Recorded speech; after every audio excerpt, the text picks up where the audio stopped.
everybody, всем привет! Welcome to my channel AllasYummyFood.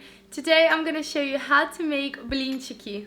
Blinchiki are the Russian type of pancakes which are stuffed with a filling, and today I'm gonna be stuffing them with meat and potato. And this combination is so good, really filling, sort of more like a main course. I usually have it for dinner with sour cream. And it's so amazing. It's honestly my comfort food. And what I love about this recipe as well is that you can freeze them. So if you're in a rush, you can just take them out and cook them straight away, and they will taste just as good as the fresh ones. So I really hope you enjoyed this recipe. Let's get started. Now let's make the blini. In a bowl, add your eggs and then sugar and salt. Then you want to whisk this on high speed until your mixture doubles. Then you want to add milk and sift your flour straight in there, and then using a whisk mix it all again. Then add your oil and mix everything one more time, and your mixture is ready to go. Make sure your pan is nice and hot, and you want to add your first ladle on top and then swirl it around and cook it for a few minutes on each side. Your first pancake might not be good, but just keep going and then you will have a stack of delicious blinchiki. Guys and girls, I have my recipe on my website at AllasYummyFood.com. You'll find full ingredients and also directions on how to make this.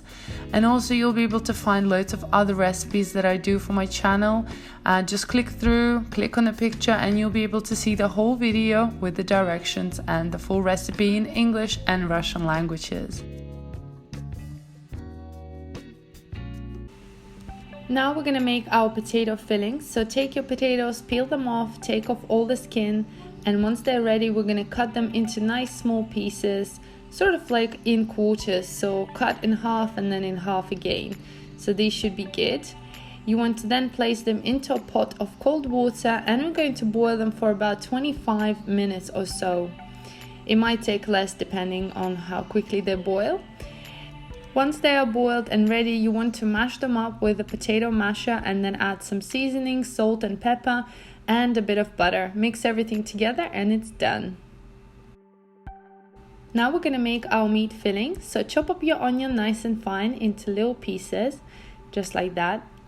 And then we're going to add this into our frying pan, which is already preheated with some oil. You can also add a little bit of butter if you want. So we're going to fry the onions for a few minutes until they're nice golden and caramelized. And at that point you want to mix everything through and add your meat filling, and then mix everything together so that you get sort of an even coating of your meat and onion mixture. Then you want to season your meat, add salt and pepper, and mix everything again. Once your meat has been cooked, you want to add it into a food processor and blitz it until you get nice meaty texture, just like that, so the meat is a bit smaller and easier to eat. Take each pancake, place it onto your board, and you want to add your meat filling first. And we're going to be adding about 2 tablespoons of filling, so 1 tablespoon of each thing. So add your potato and meat together, squash it down, and then you want to roll it up from the bottom and kind of lock the filling inside, and then take it from the sides and make a nice roll up. So just hold the filling, press down, and keep rolling until you get a nice roll, just like that. So we're going to repeat the process with the rest of the pancakes.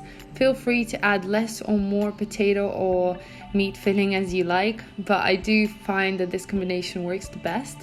And once you have done all your pancakes, you can either store them in a freezer for later, or if you're going to eat them straight away, then I suggest you preheat your pan and put some butter and oil inside. And then on a high heat, you want to fry them from both sides until they get beautiful, nice and golden color. Make sure you don't burn them, so just be very, very careful and watch. Once they're nice and crispy, you can serve them. They're so delicious. You've got that crispy topping, very soft inside, very delicious filling. It's really mouth-watering. Serve it with sour cream or any other sauces that you might like. And enjoy, guys. Thanks for watching.